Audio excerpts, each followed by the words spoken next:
I spent some time with Pastor Jim this past week.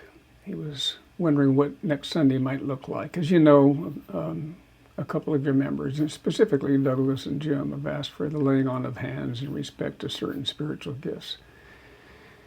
And in thinking through this, I realized that your church is a bit unusual. It's a church where people come expecting to God show up. So I'm going to ask you to expect that, yeah, God will show up. And in the midst of that, what will He do? What will He do with Jim and Douglas? What might He do with you? Perhaps you're stirred in that same direction. We'll be discussing the impartation of spiritual gifts through the laying on of hands. Is it biblical? Is it for our times? Is it for this church?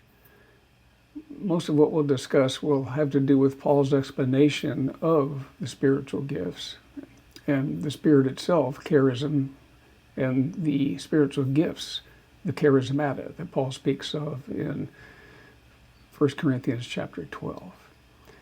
So please come in expectation. I'll be doing that. I will be fasting and praying in respect to this. You might be stirred likewise. I'll see you next Sunday.